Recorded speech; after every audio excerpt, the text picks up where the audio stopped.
अनुबंधन से जुड़े हुए कुछ महत्वपूर्ण संप्रत्ययों की, वो संप्रत्यय जिनसे सीधे सीधे परीक्षा में प्रश्न पूछे जाने की संभावना बनती है, और अगली कुछ स्लाइड्स में हम उन्हीं को समझने की कोशिश करेंगे।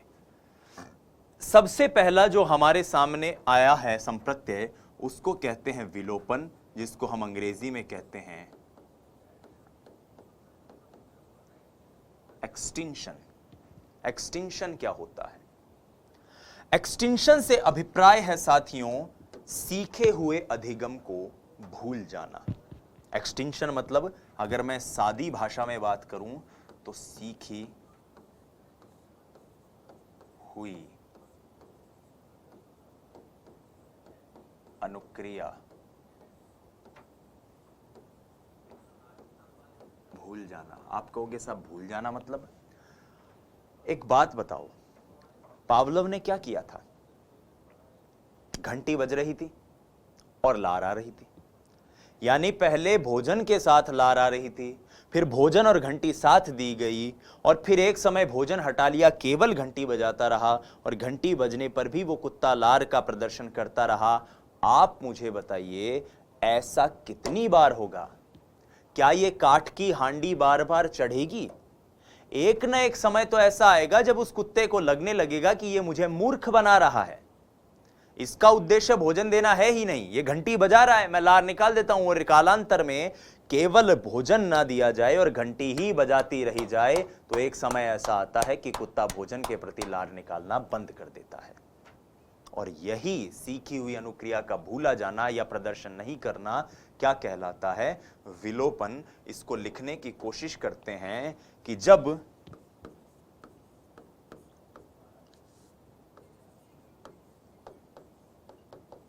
अनुबंधन के पश्चात,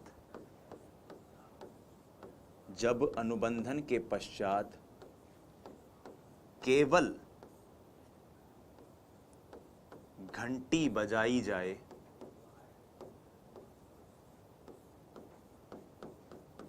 और भोजन नहीं दिया जाए,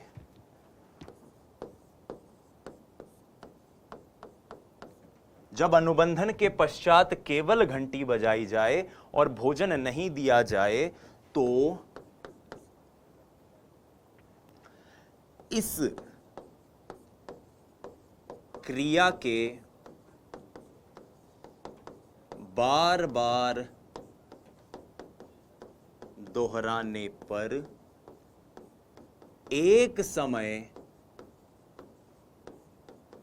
ऐसा आता है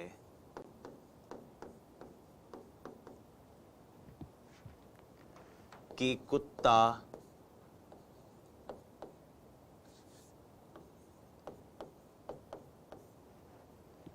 घंटी बजने पर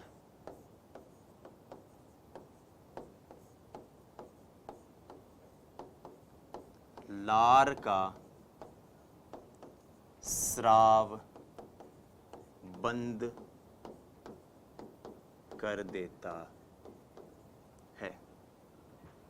ठीक है, कुत्ता घंटी बजने पर लार का स्राव क्या कर देता है? बंद कर देता है, और यही विलोपन है। विलोपन यानी एक्सटिंक्शन, सीखी हुई अनुक्रिया का भूल जाना। दूसरे कॉन्सेप्ट पर आते हैं, दूसरे पॉइंट पर आते हैं, और यह है विलोपन का प्रतिरोध। विलोपन का प्रतिरोध मतलब रेजिस्टेंस टू एक्सटिंक्शन। विलोपन का कैसे आप प्रतिरोध कर रहे हो? अंग्रेजी में इसके लिए नाम है रेजिस्टेंस टू एक्सटिंक्शन।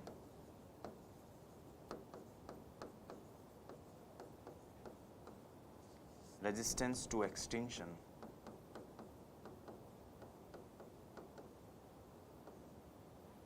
और रेजिस्टेंस टू एक्सटिंक्शन मतलब, अगर मैं सादी भाषा में बात करूं तो कितना अच्छे से सीखा है कि कितनी देर बाद भूल रहे हो। सिंपल सी बात है कि कितनी देर बाद भूले, कितनी देर बाद भूले। अब दो चीज है यहां पे, वो जो अनुक्रिया उसने सीखी है उस अनुक्रिया को भूलना है। अब मुझे यह बताओ कि अगर उसने अनुक्रिया बहुत अच्छे से सीखी हो तो भूलने में समय कम लगेगा या ज्यादा लगेगा? आप कहोगे ज्यादा। यानी अनुक्रिया जितनी स्ट्रांग होगी उसे भूलने में उतना ही ज्यादा समय लगेगा। आपने पिछले कई 8, 10, 15 दिन या महीने, 1.5 महीने, 2 महीने से एक मैं धुन सुना रहा हूं, वो धुन प्रैक्टिस नहीं की होगी, लेकिन मेरे धुन सुनते ही आपको पता चल जाएगा कि ये धुन किस चीज की है। न न न न न न न न न न न न न न। ये धुन जैसे ही मैंने बजाई, आपके दिमाग ने आपको संकेत दिया कि ये तो राष्ट्रगान की धुन है। आपने पिछले कुछ समय से राष्ट्रगान को सुना भी नहीं होगा, कहीं बोला भी नहीं होगा, मगर केवल इस धुन के सुनते ही आपके दिमाग में वो शब्द गूंजने लग गए, जन गण मन अधिनायक जय हे भारत भाग्य विधाता। ये क्या है? ये सिंपल सहज रूप से ये बताता है कि हमने किस प्रकार से अधिगम किया है। शास्त्रीय अनुबंधन यही तो है। बेसिकली हम जो रटकर अधिगम करते हैं स्कूल में, कैसे कबूतर खैसे खरगोश जो पढ़ा जाता है, जिस तरह से पहाड़े बच्चों को याद कराए जाते हैं, जिस तरह से वर्णमाला हमने याद करी है, वो सारा ये शास्त्रीय अनुबंधन ही तो है। और इसको हमने कितना अच्छे से याद किया है यही बताता है कि कितनी देर में हम इसे भूलेंगे। सिंपल सी बात है। तो ये विलोपन का प्रतिरोध कुछ और नहीं है। विलोपन का प्रतिरोध है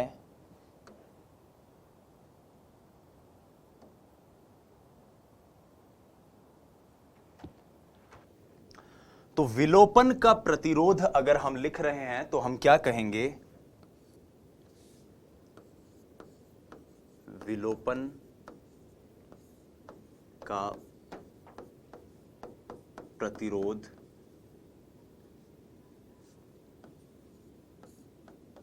बताता है कि कोई अनुक्रिया कितनी दृढ़ता से सीखी गई है। कोई अनुक्रिया कितनी दृढ़ता से सीखी गई है, अर्थात स्वाभाविक उद्दीपक के ना दिए जाने पर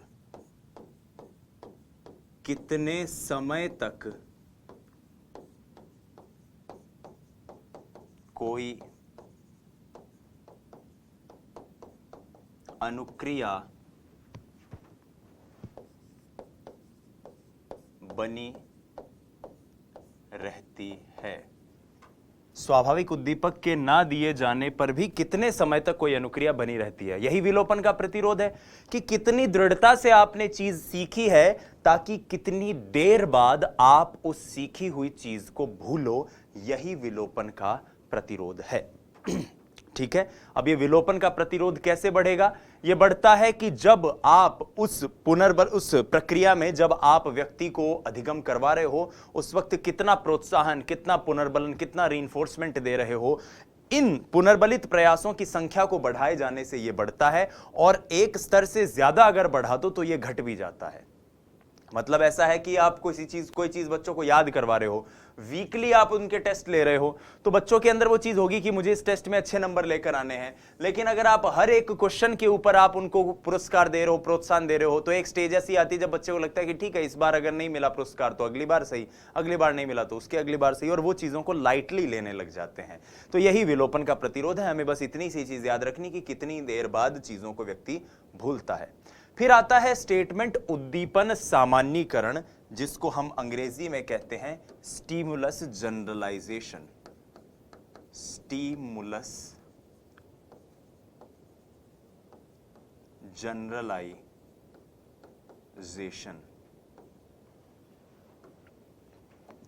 सिंपल सी बात है, समान उद्दीपक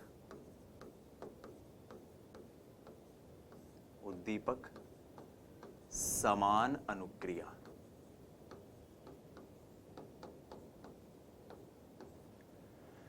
कई बार ऐसा होता है कि हमारा अनुबंधन स्थापित हो जाता है उस गाड़ी के हॉर्न से या उस मोटरसाइकिल के हॉर्न से जो हमारे घर के गेट के बाहर बजता है, जब कभी मान लो माताजी पिताजी या कोई परिवार का सदस्य आ रहा होता है, या घर में जो दूध देने वाले जो भैया हैं वो जब आते हैं तो वो अपनी बाइक का जो हॉर्न बजाते हैं, या पिताजी आते हैं तो गेट खोलने के लिए जब गाड़ी की आवाज़ करते हैं, और हमारी एक स्वाभाविक सी प्रतिक्रिया होती है जब भी वो आवाज़ आती है कि चलो चलते हैं गेट खोलते हैं।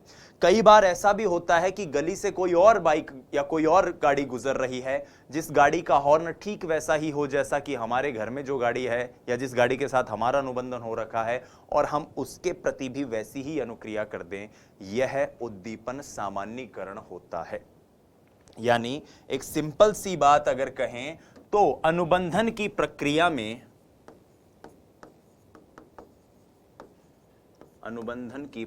में जब अधिगमकर्ता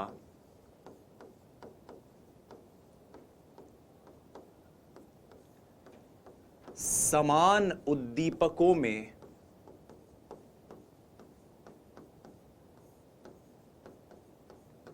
अंतर ना कर पाए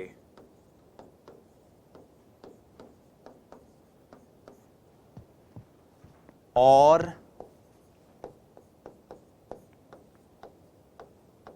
उनके प्रति समान अनुक्रिया का प्रदर्शन करे, तो यह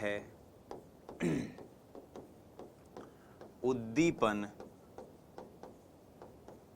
सामान्यीकरण है। समान उद्दीपकों के प्रति अगर समान अनुक्रिया कर रहा है, एक जैसे मिलते जुलते उद्दीपकों के प्रति बिल्कुल एक जैसी सी अनुक्रिया हो रही है, तो यह उद्दीपन सामान्यीकरण है। यही स्टिमुलस जनरलाइजेशन है कि जो डॉगी है वो दो तरह की घंटियों में अंतर ही नहीं कर पा रहा और दोनों तरह की घंटियों में एक जैसी अनुक्रिया करता जा रहा है। यही उद्दीपन सामान्यीकरण है। अब इसके ठीक उलट होता है विभेद, या कई पुस्तकों में से विभेदन भी कहते हैं, कई पुस्तकों में से स्टिमुलस या उद्दीपन विभेदन भी कहते हैं। इसको अंग्रेजी में कहते हैं डिस्क्रिमिनेशन।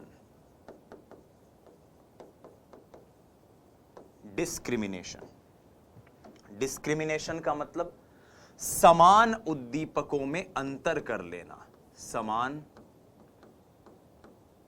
उद्दीपकों में अंतर। कालांतर में जैसे जैसे व्यक्ति की सोच बढ़ती जाती है, जैसे जैसे थोड़ी सी समझ बढ़ती जाती है, तो हमारे अंदर ये कैपेसिटी, ये योग्यता, ये अभियोग्यता विकसित हो जाती है कि हम समान उद्दीपकों के बीच में अंतर कर पाते हैं, और यही विभेदन है। जब अधिगमकर्ता समान उद्दीपकों में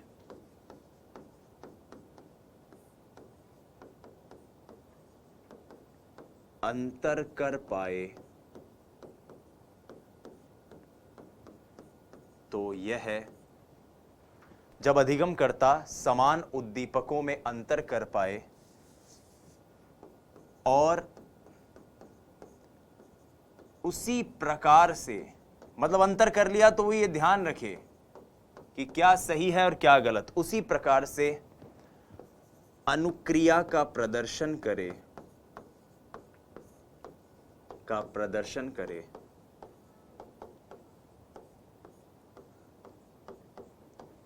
तो यह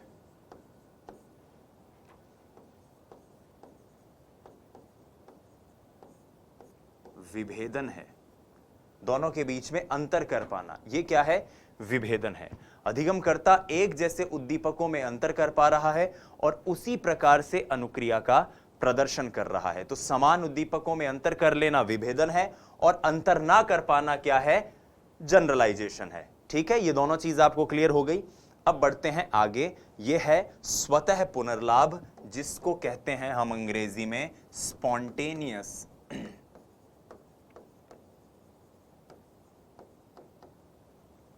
रिकवरी।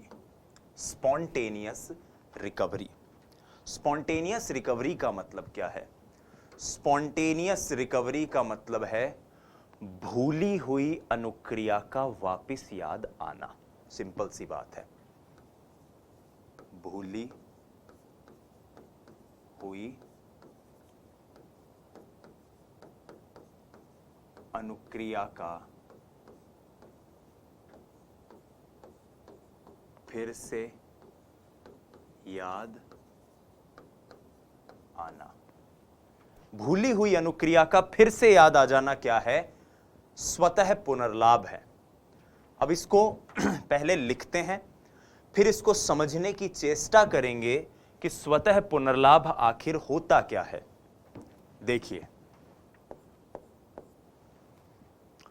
विलोपन के पश्चात, विलोपन के पश्चात, अब इस बात में एक सबसे बड़ा तर्क छुपा हुआ है। विलोपन का मतलब अनुबंधन हो गया, आपने घंटी बजाई और घंटी बजाने के बाद आपने भोजन देना बंद कर दिया। एक कंटिन्यूअसली आप घंटी बजाते रहे और घंटी बजाते बजाते आपने देखा कि विलोपन हो गया, यानी अब घंटी बजने पर भी अनुक्रिया नहीं हो रही है। तो ये विलोपन होने के पश्चात, अब ध्यान से सुनना, यदि कुछ अंतराल के बाद, विलोपन के पश्चात यदि कुछ अंतराल के बाद अनुबंधित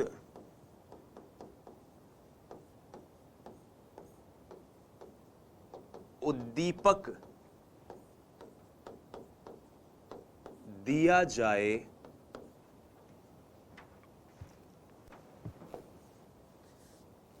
तो प्राणी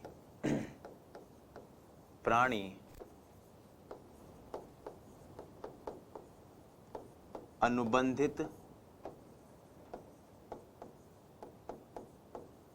अनुक्रिया का प्रदर्शन करता है। अनुबंधित अनुक्रिया का प्रदर्शन करता है। इसको आप ऐसे समझिए कि घंटी बजाई जा रही थी और विलोपन हो गया। अब 1 दिन, 2 दिन, 3 दिन, 4 दिन, 5 दिन, 7 दिन, 10, 15, 20, 25 दिन के बाद अचानक से एक दिन घंटी बजाई गई और कुत्ते ने फिर घंटी के बजते ही लार की अनुक्रिया करी। तो ये क्या है? ये स्वतः पुनर्लाभ है। क्लियर है? अब ये क्यों होता है, इसको लेकर पावलोव भी क्लियरली कोई चीज एक्सप्लेन नहीं कर पाए। एक पॉइंट जो यहां पर हमें ध्यान रखनी है स्वतः पुनर्लाभ के बारे में, जो हमारी परीक्षा के दृष्टिकोण से खासा महत्वपूर्ण है, वो ये कि यह अंतराल पर निर्भर करता है। स्वतः पुनर्लाभ अंतराल पर निर्भर करता है। स्वतः पुनर्लाभ अंतराल पर निर्भर करता है, अर्थात विलोपन के पश्चात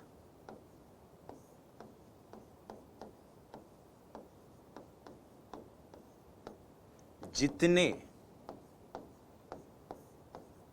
समय के बाद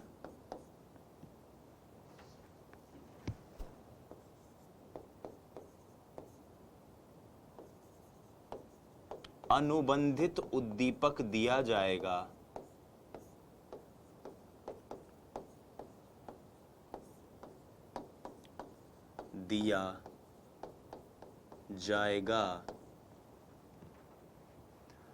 स्वतः पुनर्लाभ की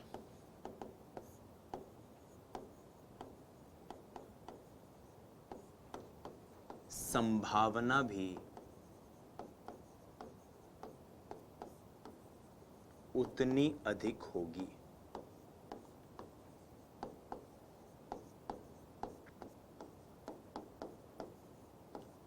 स्वतः पुनर्लाभ की संभावना भी उतनी अधिक होगी। अब इस बात का मतलब क्या है?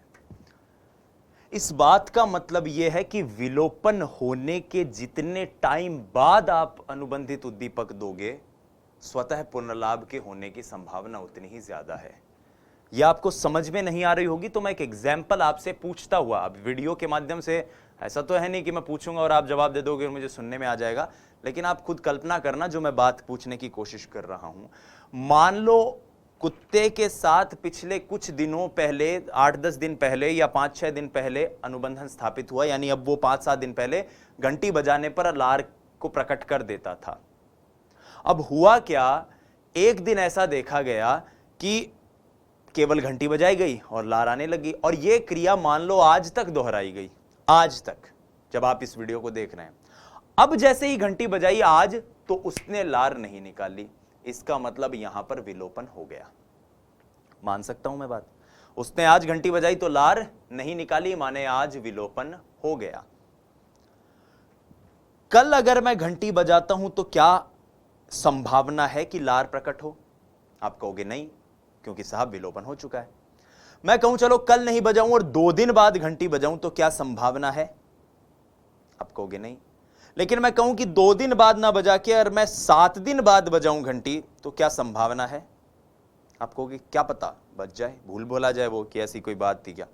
और मैं कहूं कि 7 दिन छोड़ो 15 दिन बाद डॉट विलोपन, आज के ठीक 15 दिन बाद वापस घंटी बजाऊं तो क्या संभावना है? मैं एक काल्पनिक रूप से आपको समझाने के लिए बात कर रहा हूं। इन तथ्यों को, दिनों को याद मत कीजिए, आप सिर्फ इसे समझने की कोशिश कीजिए। तो आप कहोगे कि हां सर शायद संभावना है 15-20 दिन बाद हो तो वो इस बात को ही भूल जाए कि ऐसी कोई बात हुई थी, या वो भूल गया था, कभी वो भूलना ही भूल जाए, एक तरह से अपन कह सकते हैं। तो अब आप इस पॉइंट को देखो कि अंतराल पर निर्भर करता है, अर्थात विलोपन के पश्चात जितने समय के बाद अनुबंधित उद्दीपक दिया जाएगा, स्वतः पुनर्लाभ की संभावना भी उतनी ही अधिक होगी। ठीक है। इसके बाद आता है प्रतिरोधन। प्रतिरोधन का मतलब होता है कि कई बार आंतरिक जगत में और बाह्य जगत में कुछ ऐसी गतिविधियां होती हैं जो कि हमारे अनुबंधन की प्रक्रिया पर रेजिस्टेंस या हर्डल उत्पन्न करने की कोशिश करती है। वहां पर विलोप का प्रतिरोधन था और यहां पर अनुबंधन के प्रतिरोधन की बात मैं कर रहा हूं, रेजिस्टेंस। यह प्रतिरोधन याद रखिएगा, विलोपन का प्रतिरोधन नहीं है जिसको अभी हमने पढ़ा था। यह प्रतिरोधन कुछ और है, और यह क्या कहता है कि कई बार कुछ ऐसी गतिविधियां होती है आंतरिक व बाह्य जगत की,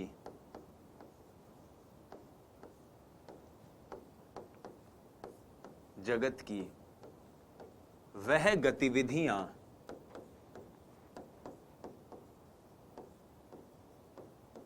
आंतरिक व बाह्य जगत की वह गतिविधियां जो अनुबंधन की प्रक्रिया में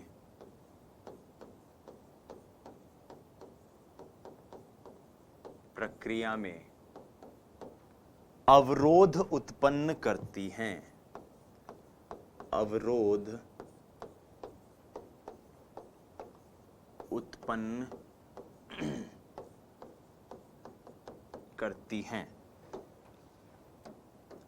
तो ये कितने तरह की हो सकती हैं? ये आंतरिक हो सकती हैं। आंतरिक का मतलब कि कुत्ते के साथ आप अनुबंधन स्थापित करना चाहो, लेकिन कुत्ते की खुद की तबीयत खराब हो, कुत्ते के पेट में दर्द हो रहा हो, या बदन दर्द हो रहा हो, या सर दर्द हो रहा हो, तो क्या कुत्ता उस वक्त उस घंटी पर ध्यान देगा या अपने शरीर के उस विकार या परेशानी या पीड़ा पर ध्यान देगा? आप कहोगे साहब पीड़ा पर ध्यान देगा। तो कई बार ऐसी इंटरनल चीजें होती हैं, खुद में ऐसी चीजें होती हैं जिनके कारण अनुबंधन स्थापित नहीं हो पाता, नंबर 1। और दूसरी होती है बाह्य।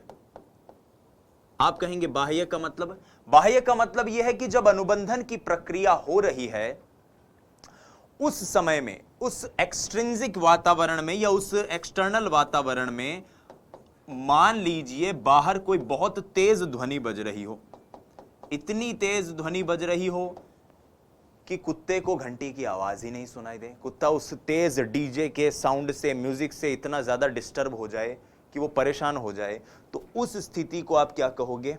एक्सटर्नल, यानी कि बाह्य, यानी बाह्य जगत की वो गतिविधियां जिसके कारण अवरोध उत्पन्न हो जाए। ठीक है, तो प्रतिरोधन भी यहां पर क्लियर होता है हमें।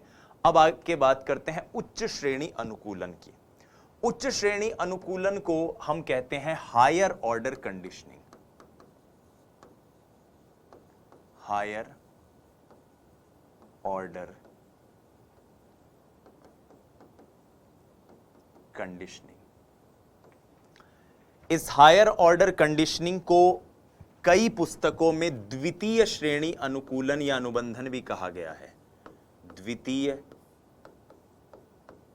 श्रेणी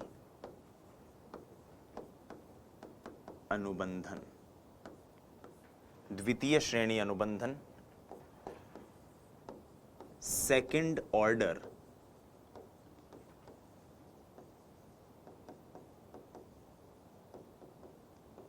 कंडीशनिंग, सेकंड ऑर्डर कंडीशनिंग। अब देखो, इसको आप ऐसे समझो कि अनुबंधन की प्रक्रिया में जरूरी नहीं है कि केवल घंटी ही बजती रहे। कई बार ऐसा भी होता है कि घंटी के बजने के साथ साथ ही और भी बहुत सारी चीजें होती रहती हैं, और कालांतर में जो अधिगम करता है या कुत्ता है, वो उन चीजों के प्रति भी अनुबंधन कर लेता है। जैसे मैं आपको एक बेसिक सा उदाहरण देता हूं, इससे आपको ये चीजें अच्छे से क्लियर हो जाएगी कि हायर ऑर्डर कंडीशनिंग क्या होती है। एक व्यक्ति को अपनी बाइक से बड़ा लगाव था, वही बाइक वाले एक्सपेरिमेंट पर चलते हैं, और बाइक को वो चला के कहीं जा रहा था।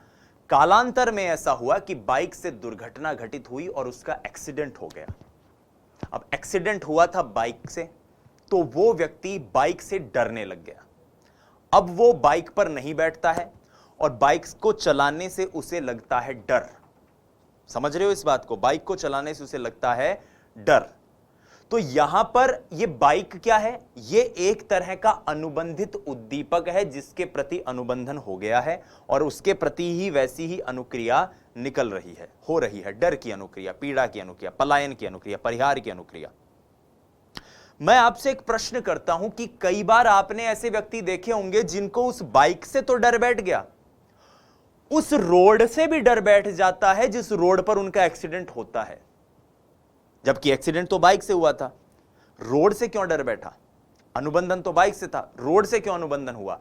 यही सेकंड ऑर्डर अनुकूलन है, यही द्वितीय श्रेणी अनुबंधन है, यही हायर ऑर्डर कंडीशनिंग है। क्या कि आपका अनुबंधन बाइक से तो हुआ, आपका अनुबंधन उस रोड से भी हो गया, और यही द्वितीय श्रेणी अनुकूलन है। अब यहां पर मैं दो एग्जाम्पल, और समय है तो मैं एक एग्जाम्पल और ले लेता हूं। देखो, अब वो बालक केवल अपनी बाइक पर बैठने से नहीं डरता, उसके सामने कोई भी बाइक ले आओ, वो हर उस बाइक को चलाने से डरता है। तो यहां पर ये बाइकों से डरना या बाइक चलाने से डरना, डर आपका एक्सीडेंट तो अपनी बाइक से हुआ था, लेकिन आप हर बाइक से डर रहे हो, ये क्या है? सामान्यीकरण। रोड से अनुबंधन हो गया, ये क्या है? द्वितीय श्रेणी अनुकूलन। लेकिन ऐसा नहीं है कि आप हर रोड पर चलने से डर रहे हो, उस रोड पर जाते ही आपको डर लगता है, आप बाकी हर रोड पर चल सकते हो, तो ये क्या है? विभेदन। तो देखो, एक छोटा सा एग्जाम्पल और पावलव के प्रयोग के हमने तीन बड़े कॉन्सेप्ट इस छोटे से एग्जाम्पल से समझे हैं। यही क्या है? यही पावलव के अंदर प्रतिरोधन, माफ कीजिएगा, उच्च श्रेणी अनुकूलन है।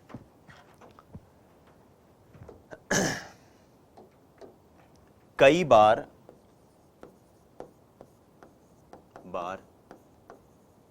अनुबंधन की प्रक्रिया में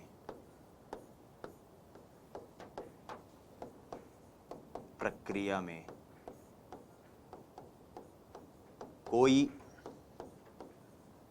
अन्य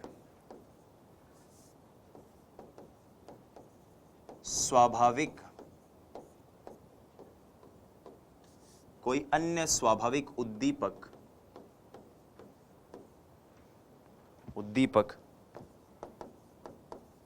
स्वाभाविक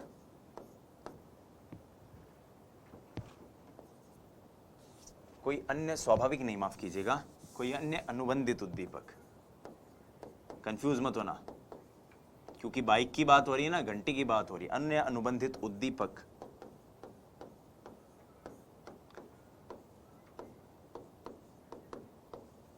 अनुबंधित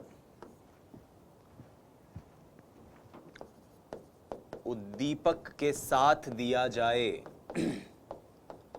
साथ दिया जाए तो प्राणी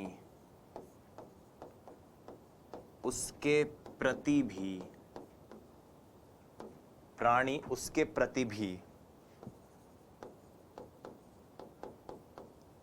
अनुक्रिया का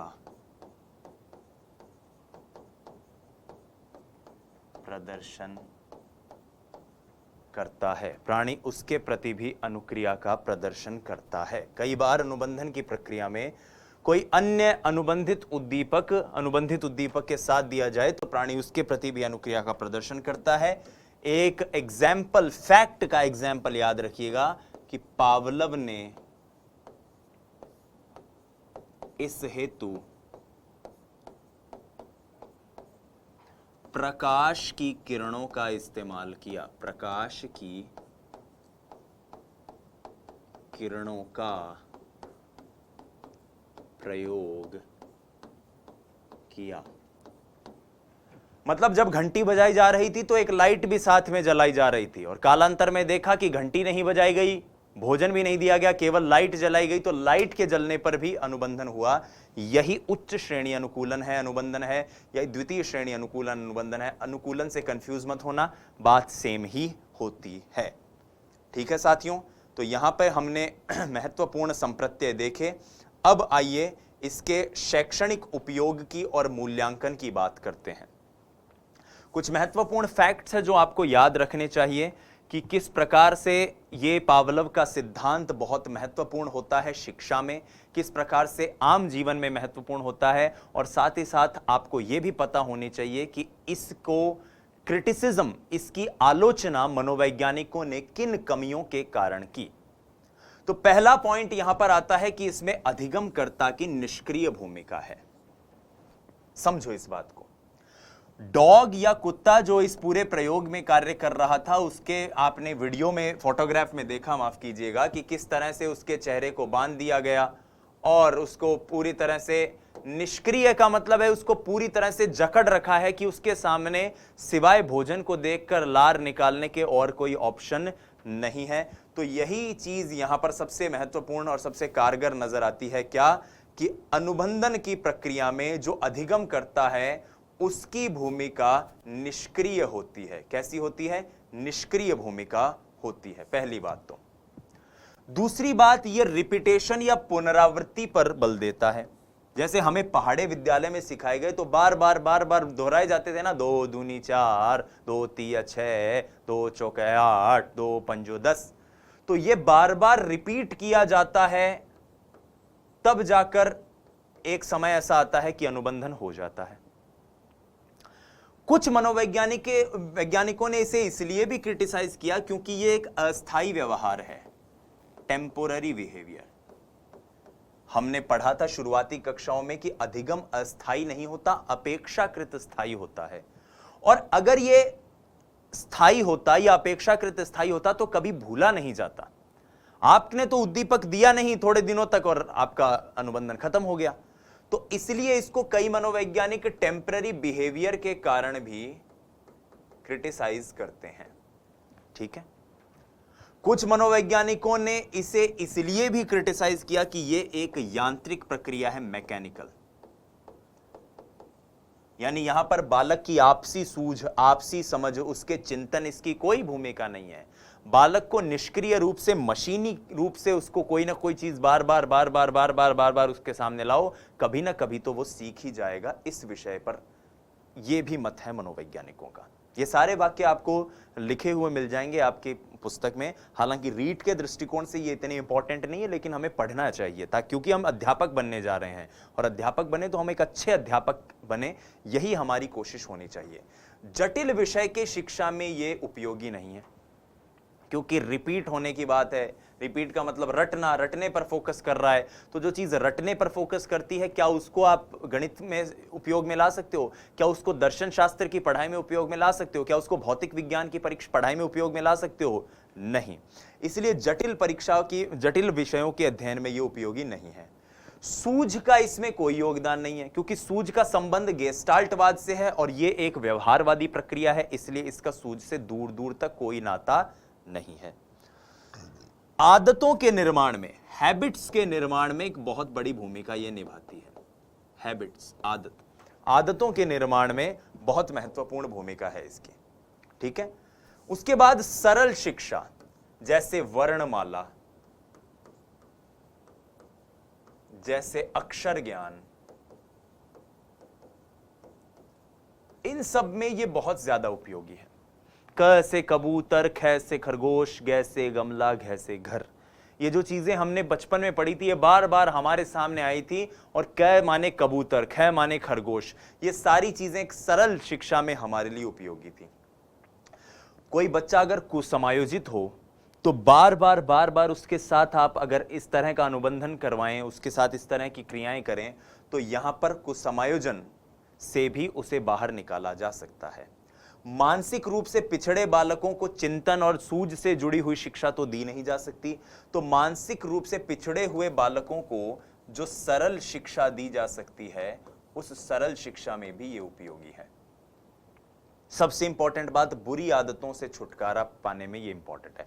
अच्छी आदतों के निर्माण में, बुरी आदतों से छुटकारा पाने में। और इस प्रक्रिया का मनोवैज्ञानिक जगत में जो सबसे इंपॉर्टेंट उपाय है वो है भय का इलाज। और भय मतलब फोबिया। सिस्टमैटिक डिसेंसिटाइजेशन एक ऐसी विधि होती है जिसके जरिए भय का उपचार मनोवैज्ञानिक करते हैं। जैसे कोई कहता है ना मुझे अंधेरे से डर लगता है, कोई कहता है मुझे ऊंचाई से डर लगता है, कोई कहता है मुझे पानी से डर लगता है।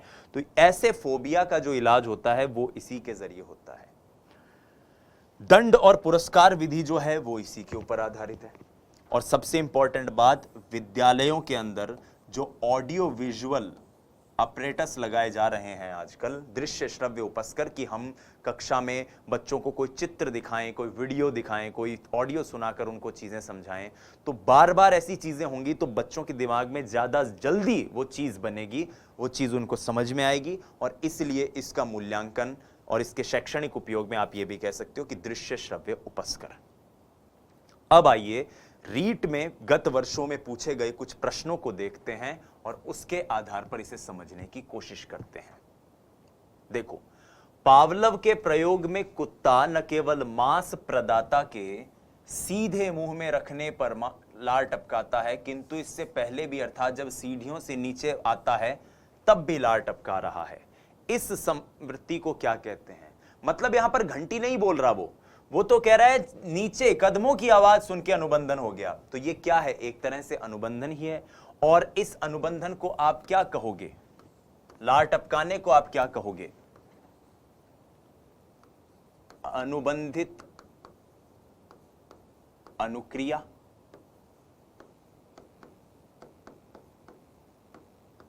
अनुबंधित को अनुकूलित कह सकता हूं मैं।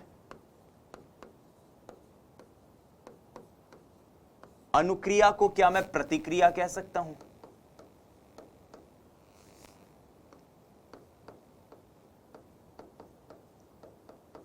और प्रतिक्रिया जो होती है उसको आप कह सकते हैं रिफ्लेक्सेस, प्रतिवर्त, और उसको आप कह सकते हैं उत्तेजना। ये मैं इसलिए लिख रहा हूं क्योंकि अंग्रेजी में जो इसके लिए शब्द इस्तेमाल हुआ था वो अलग था। हिंदी में अनुकूलित उत्तेजना इसका आंसर है। और ये देखकर कई विद्यार्थियों को लगा पता नहीं क्या लिखा हुआ आया है और गड़बड़ हो गई थी। तो ये रीट का एक क्वेश्चन है। आप देखो, अगले क्वेश्चन को देखो, पॉज करके पढ़ने की कोशिश करो।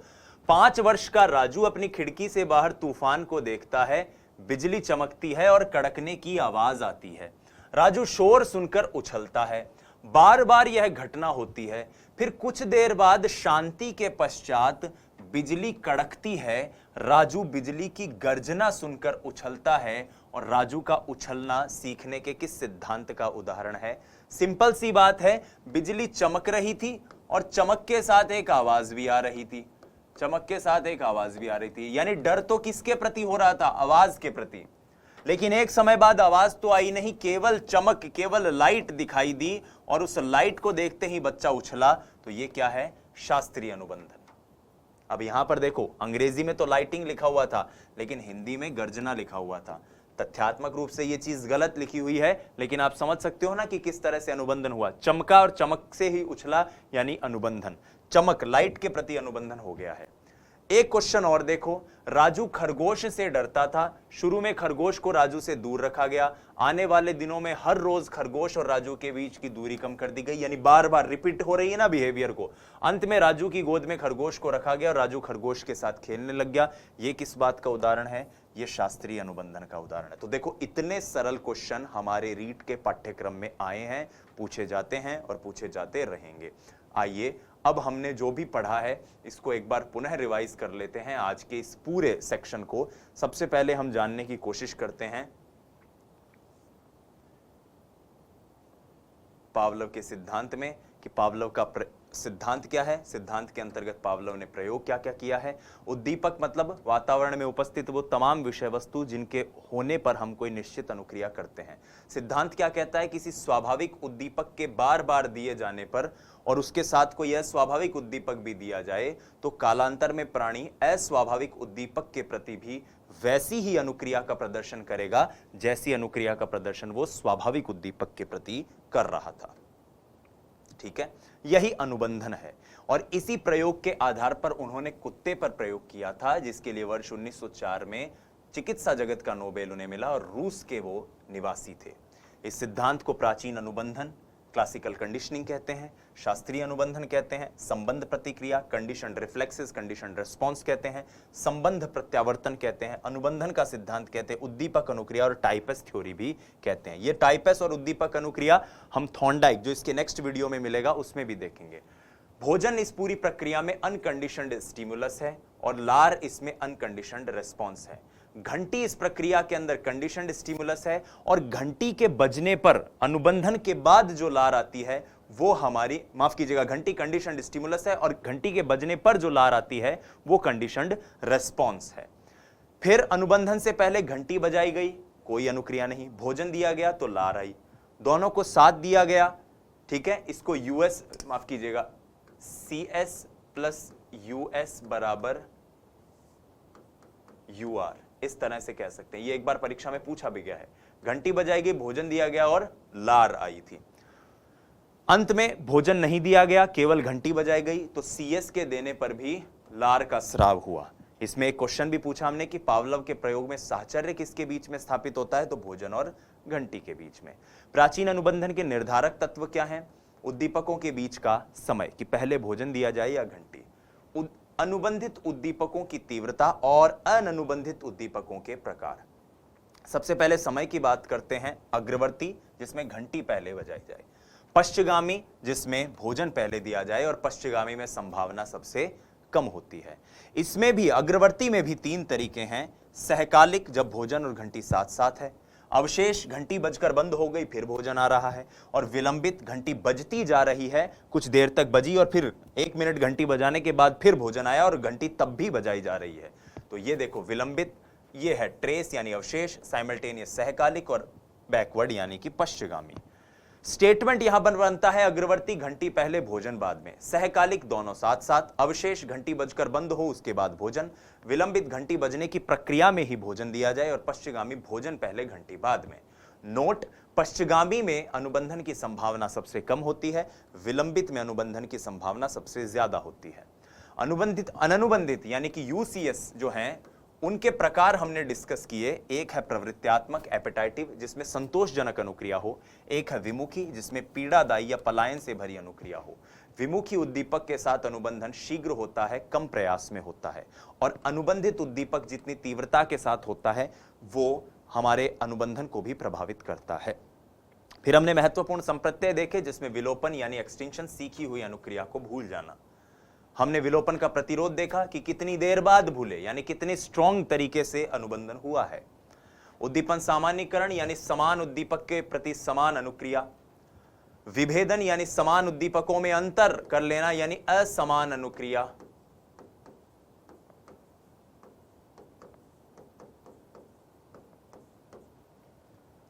उसके बाद स्वतः पुनर्लाभ की भूली हुई अनुक्रिया का फिर से याद आ जाना।